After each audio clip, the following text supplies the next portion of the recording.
초림에서 재림까지 기독교 역사를 크게 나누면 세 시대로 나눠집니다. 첫 번째가 이른비 성령의 시대. 예수님이 오셨고 제자들과 함께 생활하신 연후에 당신 십자가에 죽고 부활에 가셨잖아요. 그리고 성령이 오심으로 말미암아 사도들이 로마 제국 전역에 복음을 전해서 이제 유대 민족의 기독교가 로마의 기독교가 되면서 세계화되는 시기, 그리고 나서 이제 313년에 기독교가 공인되면서 1945년 2차 대전이 이루어지기까지 국가 기독교 시대라고 할 수가 있고, 어떻게 보면 서양 기독교 시대라고 할 수가 있죠. 이게 제2시대입니다. 제3의 시대는 늦은 비 성령의 시대입니다. 이제 국가 기독교 시대, 서양 기독교 시대가 이게 끝나가고 다시금 늦은 비 성령이 임함으로 말미암아 유럽은 물론이고 북미와 남미, 오세아니아, 그리고 아프리카, 그리고 아시아까지 이제 복음이 다 전파됨으로 마지막 주님의 재림을 준비하는 시대입니다. 늦은 비 성령의 시대에 하나님이 특별히 한국을 통해서 인족의 복음 통일을 이루고 또 아시아 선교를 완성하고 세계교회를 개혁할 사명을 주님 부여하셨는데, 특별히 주님께서 한국과 한국교회를 택하셨어요. 그 중에서도 코리아 교회와 코리아 교회 성도를 택하신 걸 믿으십니까? 아멘. 그래서 주님이 주신 것이 임마누엘리안입니다. 그리스도, 그러면 그리스도는 기름 부음 받은 자, 그래서 그리스도를 믿는 사람을 그리스도인이라 그러잖아요. 크리스찬. 근데 예수 그리스도가 이 땅에 오셔서 성령을 부어주심으로 이제 우리는 하나님과 함께하는 사람, 임마누엘이 됐습니다. 그래서 예수의 또 다른 이름이 임마누엘이거든요. 그래서 우리는 임마누엘을 믿는다 그래서 임마누엘리안. 왜 제가 이 말씀을 드리냐면, 오늘 설교 제목이 인간의 욕구와 임마누엘리안의 갈망이라는 겁니다. 그리스도인과 임마누엘의 차이는 뭔가요? 그리스도는 예수를 믿는 사람 그 뜻 그대로입니다. 근데 임마누엘리안은 예수 그리스도를 믿으며 내 안에 오신 영을 따라 사는 사람을 말하는 겁니다. 그래서 영을 따라 삶으로 이미 하나님과 나는 연합하여서 나의 삶을 끌어간다는 의미에서 그리스도인과 구별되는 겁니다. 예수를 믿는다는 의미에서는 똑같지만 이제 삶의 방식에서 이제 성령을 따라 살아가는 거기 때문에 임마누엘리안이라고 하는 겁니다. 메슬로라고 하는 심리학자가 인간의 욕망을 단계적으로 설명을 했습니다. 그가 이제 인간의 욕구의 단계에 따라서 일련의 단계를 이야기했는데, 1944년 미국의 에브라함 메슬로가 말한 이 5가지 단계의 인간의 욕망의 단계가 있다는 겁니다. 제일 밑의 단계의 욕망이 충족이 되면 사람들은 윗단계로 가게 되고, 그 윗단계의 욕망이 어느 정도 충족이 되면 그 다음 단계로 가고, 그래서 마지막 자아실현의 욕구를 실현하는 단계까지 간다고 이야기를 하는 겁니다. 그래서 여러분 여기 보시면 알겠지만 가장 밑에가 생리적인 요구, 그 다음이 안정에 대한 요구, 그 다음에 사회적 요구, 마지막 그 존중의 요구, 그리고 이제 마지막이 자아실현의 요구입니다. 그런데 이 내용들을 여러분이 이제 자세히 보다 보면 생리적 요구란 것은 뭐냐? 생리적 요구란 것은 우리가 이 땅에 살면서 호흡을 하잖아요. 그러니까 공기를 이렇게 마시면서 편안하게 쉼 쉴 수 있는 그런 상황. 특별히 오늘날처럼 공기가 이제 오염된 상황이 더 그렇잖아요. 심지어 공기를 이제 사서 마시는 시대까지 됐잖아요. 또 하나는 풍족한 물, 깨끗한 물을 먹는 환경. 중동 같은 나라는 물이 굉장히 귀하잖아요. 그리고 또한 내가 새끼밥 먹을 수 있는 음식물을 이렇게 충족하는 것. 그리고 성적인 생활을 하는 것. 여러분 입원해 본 사람은 아실 거예요. 입원했을 때 가장 여러분 불편한 게 뭐죠? 배설하는 거예요. 이런 것들을 다 이제 어때요? 결핍으로부터 자기가 충족할 수 있는 욕구. 그래서 여기서 생리적 욕구라 그랬어요. 그 다음에 이제 안전의 욕구인데, 안전이라는 건 뭐겠어요? 내 신체가 공격을 당하거나 예를 들면 손상을 당하지 않은 신체의 안정. 또 하나는 뭐냐? 내 직업이 안정돼서 내가 일정한 직업을 가지고 생계를 유지할 수 있는 직업의 안정. 또 하나가 뭐냐면 우리가 사는 데 있어서 나름대로 도덕성을 지킴으로 상식적으로 살아갈 수 있는 그런 안정. 또 하나 안정이 가족 안에서 이제 서로 오붓이 살아갈 수 있는 가족 안에서 느끼는 어떤 안정.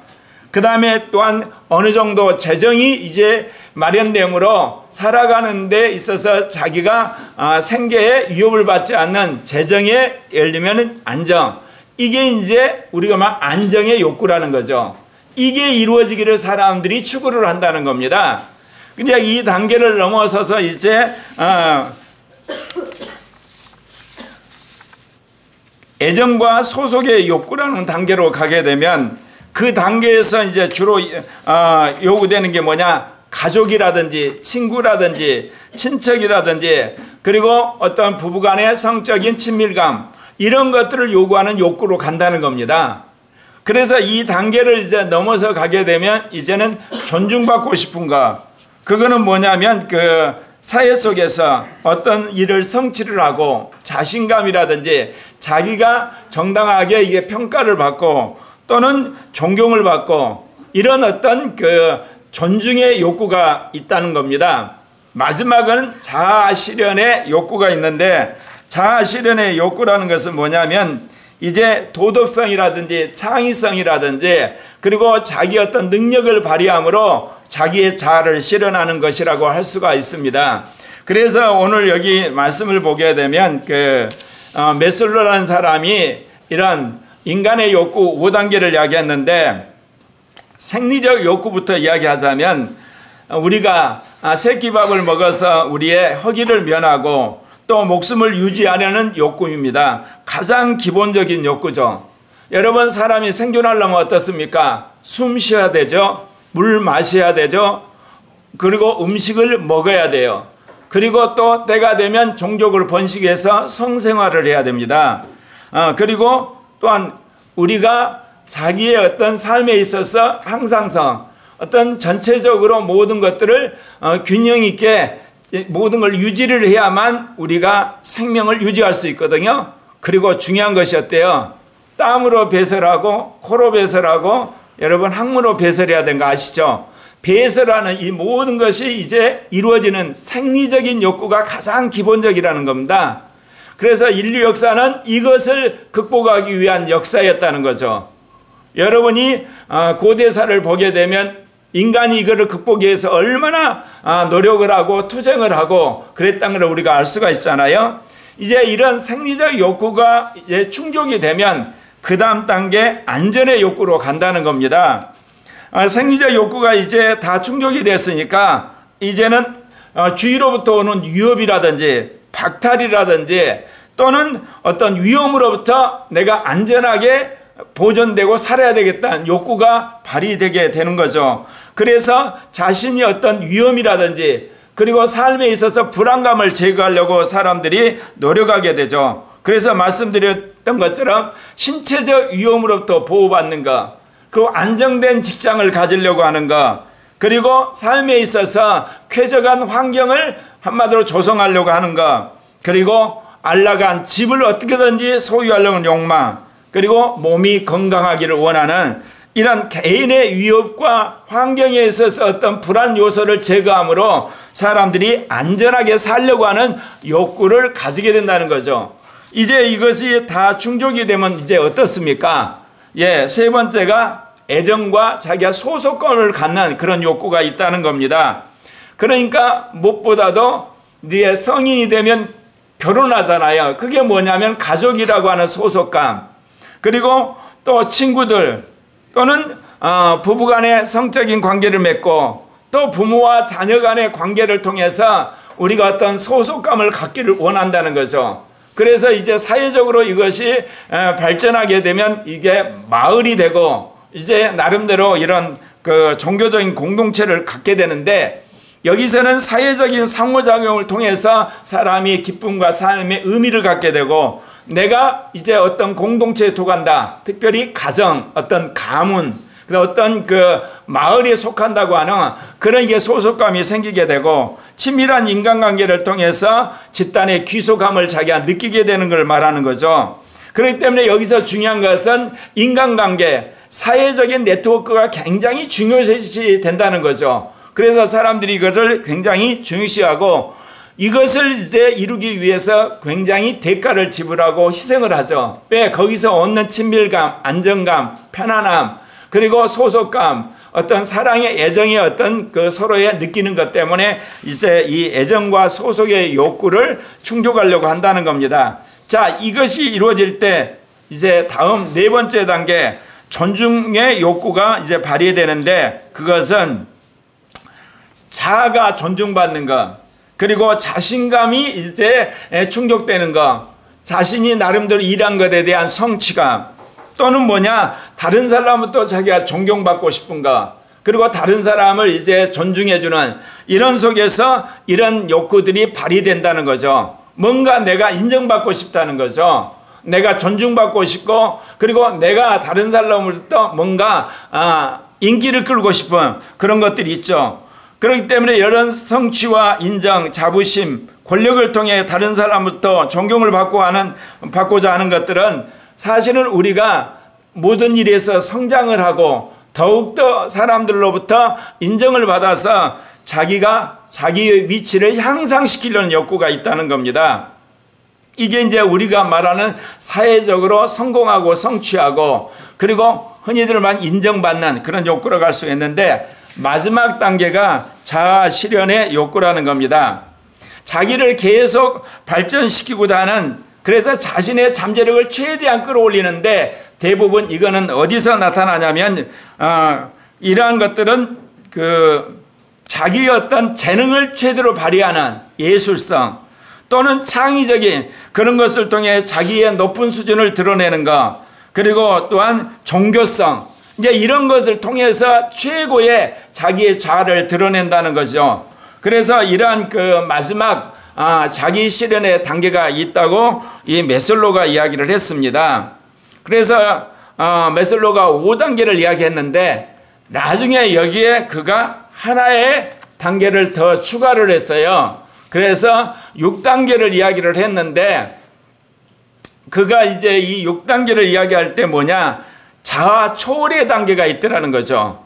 특별히 뭐냐, 종교적인 사람들 또는 명상을 하는 사람들이나 범신론자들은 이제 자아 실현이 아니라 자기를 초월하려고 하는 그런 것이 있더라. 그래서 6개의 단계를 이야기를 한 거죠. 생리적인 욕구의 단계, 안정의 욕구의 단계, 그 다음에 소속의 욕구의 단계, 그 다음에 자기가 존중받는 욕구의 단계, 그리고 자아를 실현하는 단계, 마지막 자기를 초월하는 욕구의 단계, 이렇게 이야기를 했는데요. 이 욕구를 크게 보면 2개로 볼 수가 있습니다. 예. 뭐냐면 결핍의 욕구가 있고, 하나는 뭐냐, 여기 보면 그 성장의 욕구가 있는데요. 결핍의 욕구란 것은 뭐냐면요, 자기가 결핍하니까 그걸 채우는 겁니다.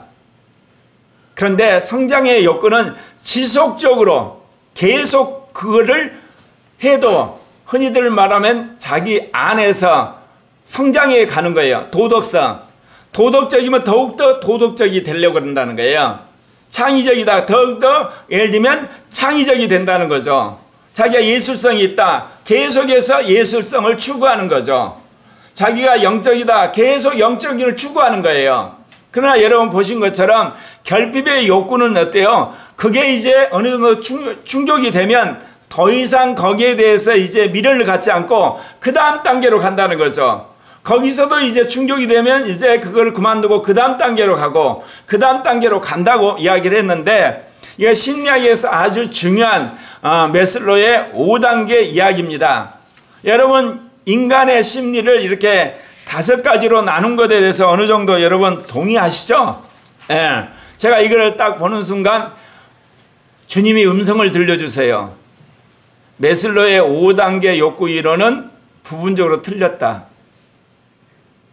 여러분 어디가 문제가 있죠? 사람이 생리적 욕구에서 안정의 욕구로 가죠. 맞죠? 안정의 욕구에서 우리가 말하는 어떤 소속의 욕구 올라가죠. 사회적 욕구로. 거기서 이제 또한 우리가 존중받고자 하는 욕구로 가잖아요. 자아실현의 욕구로 가죠. 맞아요. 근데 뭐가 문제죠? 네. 인간이 위로만 가지 않고 옆으로 삐집니다. 인간이 사단의 미혹을 받아서 타락을 하는 겁니다. 그래서 주님이 그 말씀을 하시더라고요. 메슬로우의 욕구 이론에 허점이 있고 약점이 있다. 주님이 그 말씀을 하시는 거예요. 그건 뭐냐? 생리적인 욕구가 있는데 여러분 생리적인 욕구가 옆으로 삐져나가면 어떻게 되죠? 생리적인 중독을 해요. 안정의 욕구가 안정에 중독을 하게 되고 사회적 욕구가 사회적 중독을 하게 되고 그리고 존중의 욕구가 존중에 중독을 하게 되고 자아실현이 자아실현에 중독이 되고 그리고 더 나아가서 자기가 초월하려는데 자기 초월에 중독을 하게 되면 어떻게 나타납니까? 거기에 나와 있는 것처럼 제일 밑에 생리적 여러분 중독의 현상 중에 가장 대표적인 게 뭐죠? 읽어보세요. 네. 음식. 사람들이 음식이 포만하면 여러분 다이어트하고 그 다음에 우리가 말하는 그 안정의 욕구로 가나요? 안 그래요. 계속 먹는 거예요. 비만해버려요. 또 하나 성적인 욕구가 나름대로 충족이 되면 여러분 안정의 욕구로 가나요? 안 그래요. 어떤 사람은 성적으로 문란해서 성에 중독이 될 만큼 그렇게 돼버린 사람도 있다 그 이야기입니다. 이거는 뭐냐면 메슬로가 사람을 볼 때 정상적인 사람들만 생각한 거예요. 그러니까 생리적 욕구에서 안정의 욕구, 안정에서 사회적 욕구, 그 다음에 존중의 욕구, 그 다음에 자아실현의 욕구, 자아초월의 욕구라고 하는 한마디로 미국이라고 하는 기독교 문화권에서 그가 경험했던 정상적인 사람들만 보고 그런 거지 그 사회 이면 속에 있는 중독된 사람을 보지를 못했던 겁니다. 자, 안정에 중독이 된 사람들이 뭐가 있죠? 오늘 이 시대에 돈 없으면 못 살잖아요. 돈 하면서 돈에 완전히 중독된 사람이 있어요. 탐심. 수단박근을 가지고 돈을 버는. 제가 상당히 오래된 시절인데 아들들하고 저거 논쟁을 한 적이 있어요. 아버지는 자본주의 시대에 너무 돈에 대해서 한마디로 말해서 무시하다가 대가를 많이 지불했다. 맞다 그랬어 내가. 근데 내가 그랬어. 너희 같은 젊은 세대는 돈하다가 돈 때문에 망해버렸지 않냐. 비트코인 투자해서 망하고 영끌에서 아파트 사서 망하고 안 그렇습니까? 월급 준다고 더 좋은 직장 갔다가 거기서 잘리고 2030이 돈을 좋아한 건 좋은데 한마디로 수고하지 않고 일하지 않고 정말 자기의 짭에서 전문성을 하지 않고 세상 말로 하면 돈에 환장했다가 지금 주저앉은 거지가 된 젊은 세대 너무너무 많아요. 이게 뭐예요? 탐심이에요. 또 어떤 사람이 있죠. 아이를 학교 보냈는데 노이로제인 거 교통사고 당할까 또는 뭐 친구들한테 예를 들면 왕따 당할까 그 다음에 예를 들면 얘가 잘못돼 가지고 무슨 이렇게 PC방이나 갈까 그런 안전 노이로에 걸린 부모들이 있어요. 또 여러분 저기서 말한 사회적 욕구, 사회적 중독이 됐을 때 일어나는 게 뭐죠? 여러분 계급주의가 뭐예요? 계급을 가장 중요시 여기는 거예요. 그러니까 다른 모든 것들은 다 거부하고 자기가 속한 계급이 하는 이야기 무조건 오는 거예요. 진영주의, 그리고 민족주의, 그런 인종주의 이게 전부 다 뭐냐? 사회적 욕구가 이제 중독이 된 현상들이에요. 그것이 오늘 전 세계를 여러분 토탄으로 몰고 가는 거 여러분 보시지 않습니까? 예. 그래서 사회적 중독이라 그런 거예요. 저는 그거를.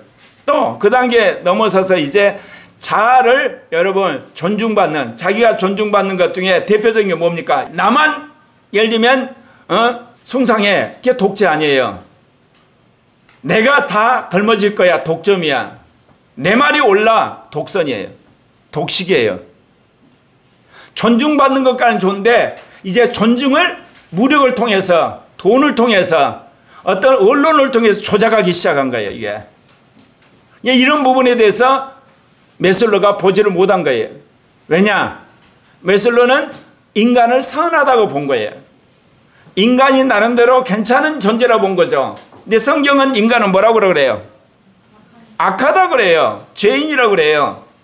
그렇기 때문에 생리적인 욕구, 안정의 욕구, 사회적 욕구, 존중의 욕구, 자아 실현의 욕구, 자아 초월의 욕구로 가는 긍정적인 방향만 있는 것이 아니라 그야말로 타락한 방향으로 갈 수가 있다는 겁니다.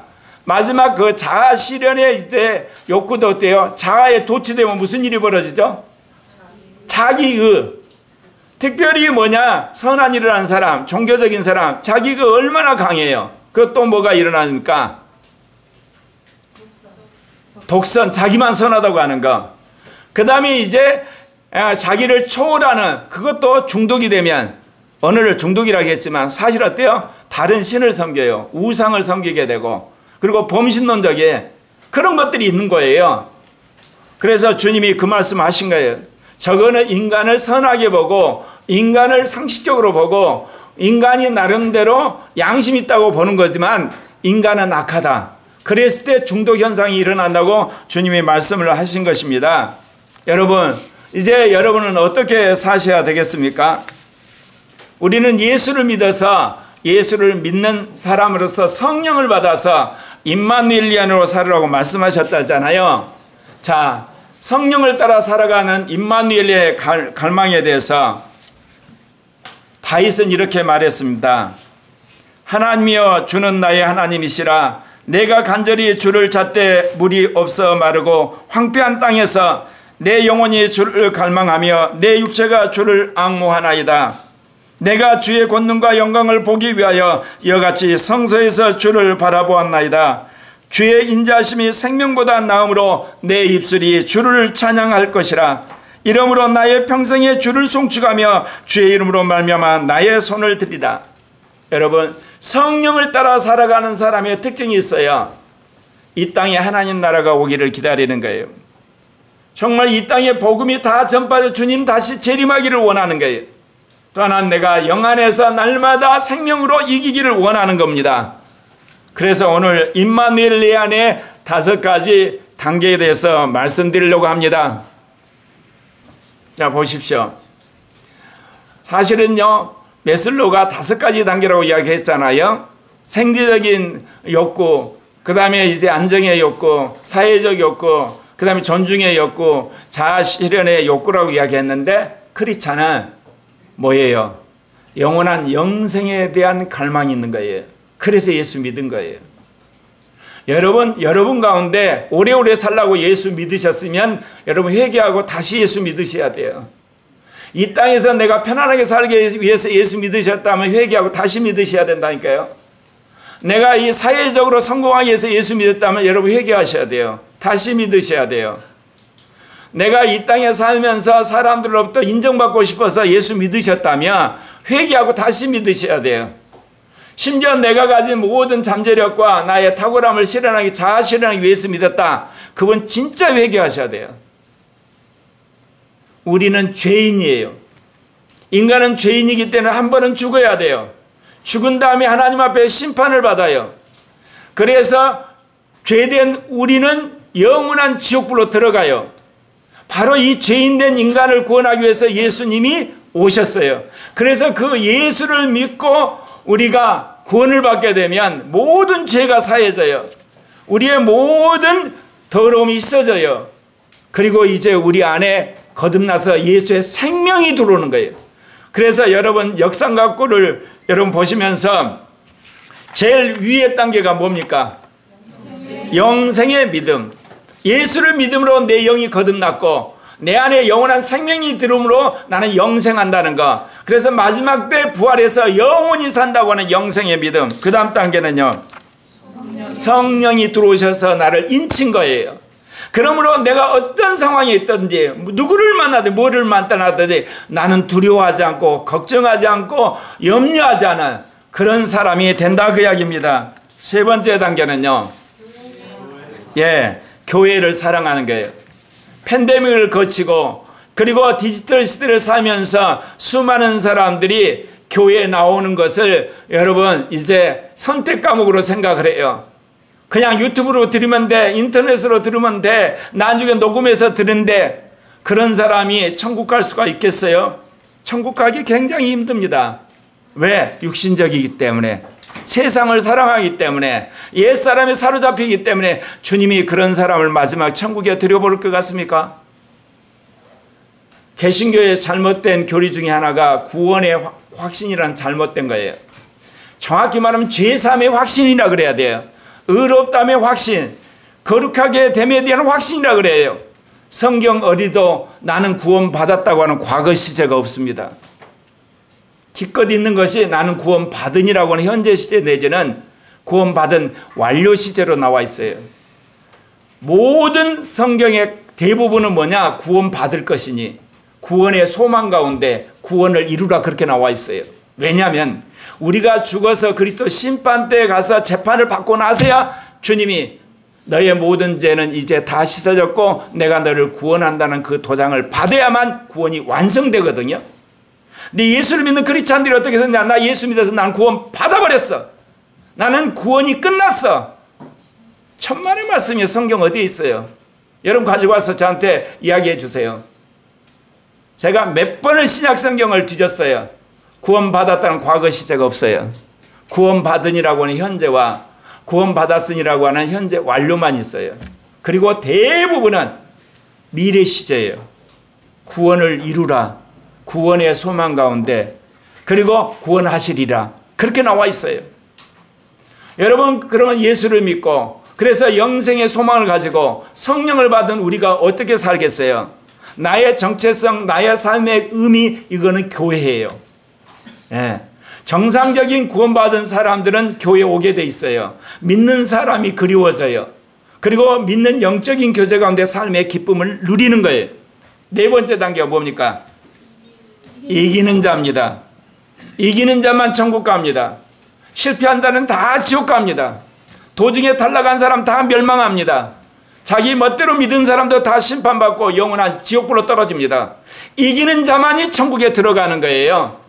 그런데 이기는 자 중에서 다섯 번째 어떤 자가 있다고요? 첫째 부활할 자가 있어요. 이건 뭐냐? 이 땅에서 성령을 따라 거룩하게 살고 진실하게 살고 흠없게 사는 사람 주님 오실 때 먼저 부활하세요. 그래서 천년왕국에서 왕 노릇해요. 제사장 노릇하고 새하늘과 새 땅의 새 예루살렘에서 하나님의 종으로서 섬기는 왕 노릇할 자가 있어요. 이 땅에서 거룩하게 살고 이 땅에서 섬기고 이 땅에서 희생했기 때문에 하나님이 이제 높여주신다 그 이야기입니다. 이게 임마누엘의 5단계 갈망입니다. 그래서 잠깐 여러분들에게 영생의 믿음 말씀드리려고 합니다. 영생의 믿음은 그야말로 예수 그리스도를 믿음으로 죄사함 받고 거룩해 되고 의롭게 된 다음에 우리 죽은 영이 살아났다는 거예요. 그래서 우리 안에 생명이 들어와 있어요. 제 안에도 예수의 생명이 들어와서 60년이 됐어요. 그러면 우리가 예수를 믿는 건 뭐냐? 우리 몸이 이제 완전히 부활할 때까지를 기다리는 거예요. 요한복음 11장 25절 26절에서 이런 말씀이 있습니다. 우리 같이 읽을까요? 시작. 예수께서 이르시되 나는 부활이요 생명이니 나를 믿는 자는 죽어도 살겠고 무릇 살아서 나를 믿는 자는 영원히 죽지 아니하리라. 예수를 믿었는데 내 안에 생명이 있는지도 모르는 사람 불쌍한 사람이에요. 정말 불쌍한 사람이 왜?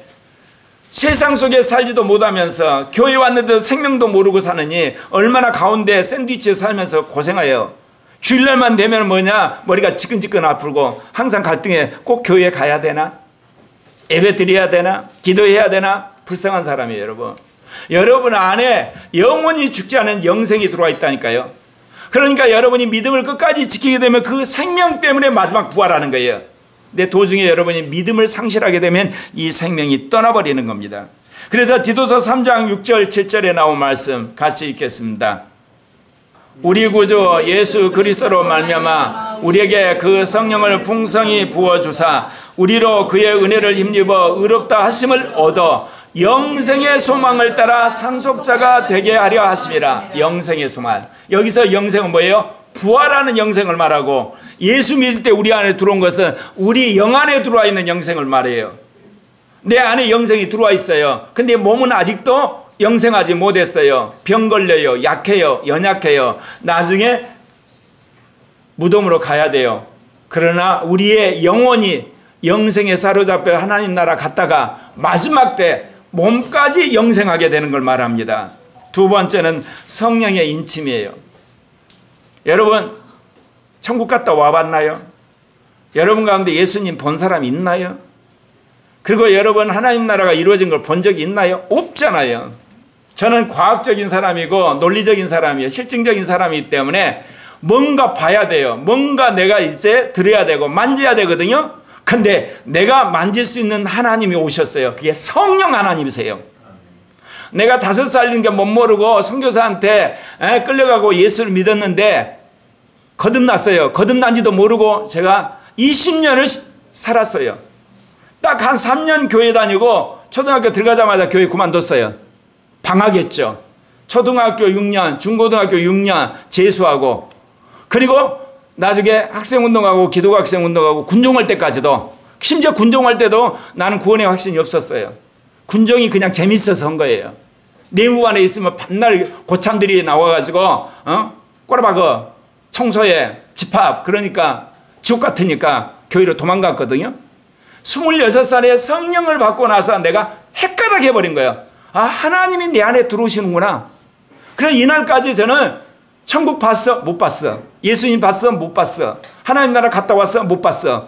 근데 어떻게 믿어? 내 안에 성령이 와 계세요. 성령이 하나님 나라를 경험하게 하셔. 성령이 예수님을 믿게 하셔. 성령이 나의 모든 걸 인도하셔. 너도 성령 받아봐. 그래서 하는 겁니다, 이게. 고린도후서 1장 21절 22절 같이 읽겠습니다. 시작. 우리를 너희와 함께 그리스도 안에서 굳건하게 하시고 우리에게 기름을 부으신 이는 하나님이시니 그가 또한 우리에게 인치시고 보증으로 우리 마음에 성령을 주셨느니라. 여러분 성령 받은 사람, 성령 가운데 사는 사람은 주일날 예배 안 나오고는 못 베겨요. 네. 왜냐? 여러분 예배 안 나오면 성령이 소멸되거든요. 성령이 소멸되면 정말 마음이요 적적해요. 공허해져요. 쓸쓸해져요. 짜증나요. 그런데 여기서 마귀가 여러분을 어디로 끌고 가죠? 한 잔. 성적으로 타락하고 게임하고 도박하고 공부에 미치고 돈 버는데 미친 대로 가게 해요. 그러면 어때요? 이제 그나마 양심의 가책이고 성령의 탄식도 사라져요. 그래서 결국은 믿음을 잃어버리고 멸망으로 가는 거예요. 근데 하나님이 사랑하시는 사람은 사건을 터뜨려요. 교통사고를 당한다든지 시험에 망해버렸다든지 아니면 과장한테 야단 맞았다든지 부부싸움을 했든지 자식이 말썽 피우든지 아 내가 천물 받아서 그런가 보다. 천부의 의지 없어 회개하고 교회 오는 거예요. 그거를 몇 번 하나님 기회를 주세요. 네, 성령 받은 사람은. 그러면 여러분 성령에 오셔서 회개하고 다시 성령 충만을 받으셔야 돼요. 그래서 영을 따라 사셔야만 되는 거예요. 성령이 우리의 구원의 보증이 되시는 거예요. 영생의 보증이요. 제가 늘 그래서 하는 이야기가 있어요. 몇 번 이야기했죠. 예수님 봤어? 나 안 봤어. 너 천국 갔다 왔냐? 안 갔어. 너 하나님 나라에 있는 거 어떻게 알아? 몰라. 그럼 어떻게 예수 믿어? 성령이 내 안에 오셔서 그 모든 걸 내 안에 보증하고 계셔. 41년 동안 영을 따라 살고 있어. 나는 성령을 따라 살고 있는 거야. 나 오늘 죽어도 여한이 없어. 왜? 성령이 보증하기 때문에. 예, 로마서 8장 16절입니다. 같이 읽겠습니다. 그 영이 증이 우리 영으로 더불어 우리가 하나님의 자녀인 것을 증언하시니. 거듭난 우리 영, 내 영 안에 주님의 영이 들어와요. 그래서 음성을 들려줘요. 그분이 말씀하세요. 너는 내가 택한 종이다. 너는 내가 택한 자녀다. 나는 결코 내가 너를 버리지 않겠다. 그러니까 제가 이렇게 살죠. 안 그렇겠습니까? 제가 다른 사람과 견줘가지고 머리 굴리라면 제가 둘째가 서러울 정도로 머리 잘 굴리는 사람이에요. 근데 제가 복음이나 목숨 건 사람이에요. 왜 그렇겠어요? 성령이 내 안에서 도장을 찍으니까. 그 체험이 있으니까. 그 음성을 듣고 사니까. 내가 체험적인 사람이잖아. 과학적인 사람이고 논리적인 사람이니까. 사랑하는 형제 자매 여러분, 예수를 믿으면 여러분의 성령이 와 계세요. 근데 잘 몰라요. 그래서 여러분 고리학교에 오셔서 성령 충만을 받고 그리고 성령 안에 사시고 영을 따라 사고 영의 충만을 받음으로 하나님 나라를 경험을 사시는 여러분 되시길 바랍니다. 자, 세 번째, 여러분 이 땅에서 육신을 십자가에 못 받고 옛사람도 못 받고 세상도 못 받고 죄도 이제 끊고 모든 걸 끊고 나면 여러분 무슨 재미로 사시나요? 교회 사랑하는 재미로 살아요. 믿는 사람끼리 모여서 성령 충만한 재미로 살아요. 천국을 소망하는 그 소망으로 살아요. 네. 사랑하는 형제 자매 여러분, 우리는 교회를 사랑한 것이 하나님 나라에 대한 실제를 사랑하는 거예요. 이 땅에서 하늘에 하나님 나라가 이루어졌는데 성령 안에서 지금 교회 가운데 임재를 하는 거예요. 그러니까 교회 오니까 어때요? 술주정병인가 교회에 와서 예수 믿고 죄사함 받고 성령과 술 끊어요. 음란한 사람이 예수를 믿고 나서 자기가 죄인인 걸 인정하고 성령 받고 나서 음란한 걸 끊어요. 도박에 찌든 사람이 교회에 와서 회개하고 예수 믿고 성령 받고 나서 도박을 끊어요. 게으른 사람이 예수를 믿고 와가지고 성령 받고 나서 부지런해져요. 이기적인 사람이 교회에 와가지고 회개하고 예수 믿은 다음에 성령 안에서 남을 섬기는 사람으로 바뀌는 거예요. 왜냐하면 영이 그렇게 하는 거예요. 근데 그거를 교회 안에서 그거를 자기가 봐요. 아, 그렇구나. 이게 천국이 따로 없고 성령 안에서 이런 거구나. 그래서 성령 받은 사람의 특징은 교회로 오게 되는 거예요. 여러분 예수를 누구한테 믿었어요? 예수 믿은 사람한테 여러분 복음을 들었잖아요. 교회에 와서 복음을 들었죠. 어디서 들었어요, 여러분? 예. 기독교 방송, 그건 교회가 있기 때문에 기독교 방송이 있어요. 교회가 헌금하고 교회가 기도하고 교회가 사람들을 방송국에 파송하는 게 있는 거 아니잖아요. 아, 난 책 보는데 그거 기독교 서적이 있으니까 그렇죠. 그것도 어때요? 교회가 사람을 기원해서 출판을 하게 되고 그 물건을 사주게 되고 또 후원하니까 기독교 서점이 있는 거예요, 여러분. 전도지요? 그 전도지 누가 만들었어요? 교회가 만든 거예요. 그래서 성령 충만을 들고 가서 든 거예요. 결국은 교회 없이 여러분 예수 믿은 적도 없고 여러분 교회 없이 신앙이 유지될 수가 없어요. 근데 오늘날 제가 이야기했죠. 팬데믹 이후로 나이롱 신자들이 만들어졌어요. 가짜 신자들이. 육신적인 크리스찬이 참 불쌍해요. 그러면서 어때요? 나 천국 갈 거야. 예, 예전에 믿었으니까.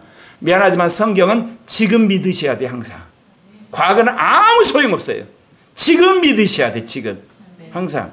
그래서 구원을 받으니라면 현재 시대인 거예요. 믿음은 현재 시대예요. 그리고 미래 시대예요. 믿음은 과거 시대가 없어요. 에베소 4장 16절 같이 읽읍시다. 시작. 그에게서 온몸이 각 마디를 통하여 도움을 받음으로 연결되고 결합하여 각 지체의 분량대로 역사하여 그 몸을 자라게 하며 사랑 안에 스스로 세우느니라. 예, 그렇습니다. 그러면 교회 다니는 사람이 모두가 다 천국 가냐? 참만의 말씀. 예, 돈 받으러 교회 다니는 사람이 있고요. 연애하려고 교회 온 사람이 있고요. 어때요? 이게 국회의원 나오려고 표 얻으려고 교회 다니는 사람이 있고요. 마누라가 나오라니까 나온 사람이 있고요. 아니면 어때요? 재미로 나온 사람이 있고요. 예. 아니면 이단이 순교해서 오고 교회 그야말로 여러 목적으로 나와 있는데 누구예요? 성령 받고 주를 위해서 그리고 함께 믿는 사람끼리 서로 사랑하고 복음을 전하기 위해서 예배드리기 위해서 오는 사람, 그런 이기는 자만이 천국 들어가는 거예요. 네 번째, 이기는 자에 대한 갈망. 예. 그래서 우리 교회 여러분 보셨죠? 예. 제2종교개혁의 말씀, 저 말씀 보면 하나같이 쉬운 말씀이 하나도 없어요. 왜? 그래야만 이기는 자가 되니까. 네. 여러분 대학 들어가기에는 쉬운데 대학 나오기에는 어려워요. 네.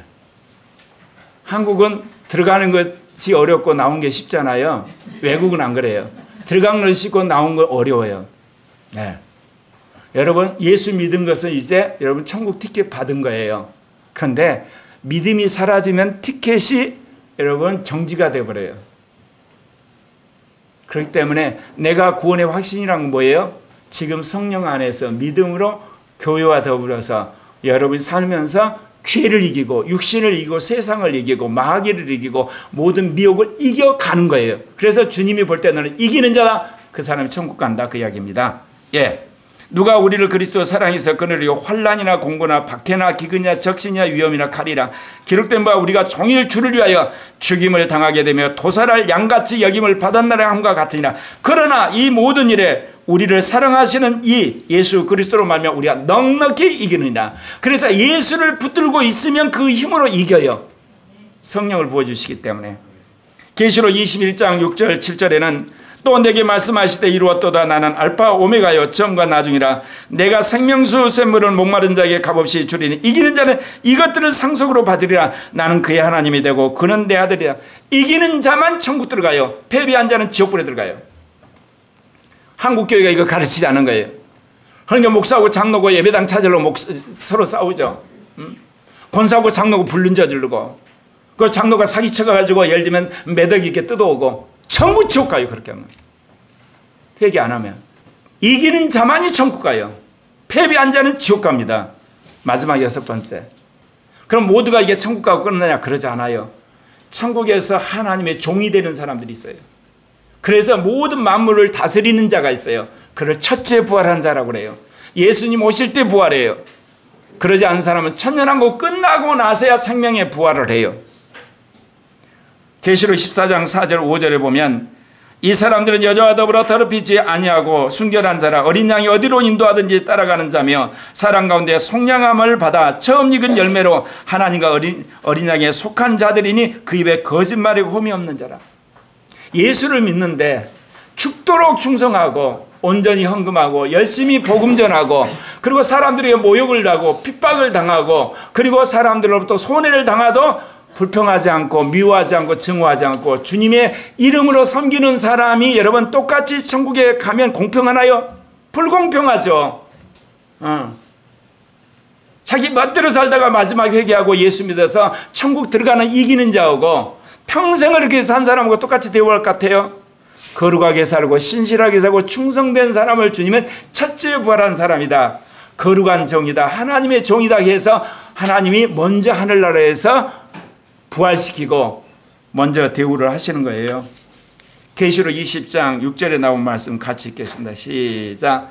이 첫째 부활에 참여하는 자들은 복이 있고 거룩하도다. 둘째 사망이 그들을 다스린 권세가 없고 그들이 하나님과 그리스도의 제사장이 되어 천년 동안 그리스도와 더불어 왕노릇하다. 주님 재림할 때 먼저 부활한 사람들이 있어요. 그래서 천년 동안 이 지구를 다스려요. 에덴 동산처럼. 그리고 이제 지구가 없어져요. 하늘도 없어져요. 새하늘과 새 땅에 새 예루살렘에서 하나님의 종들로서 모든 만물을 다스리는 권세를 가진 자가 첫째 부활한 자들이에요. 고려학교 형제자매가 늘 하는 이야기 있어요. 내가 왜 이렇게 목회하겠어요? 제가 서울대 나왔기 때문에 맘만 먹으면 신학교 교수도 할 수 있었어요. 내가 성령의 능력을 받고 열심히 전도하고 목회하니까 수많은 사람이 교회에 부응할 수도 있었어요. 그런데 주님이 이렇게 하라고 한 거는 뭐냐? 성경대로 성령을 따라서 첫째 부활한 사람을 키워내라. 아니 너가 첫째 부활한 사람이 되라. 그리고 이기는 자를 키워내라. 그래서 주님이 그렇게 말씀하셔서 순종하는 거예요. 여러분 예수를 믿는 모든 사람이 코리아교회 형제자매들은 다 이기는 자가 되기를 원해요. 그리고 이들 안에서 첫째 부활한 사람이 나오기를 원해요.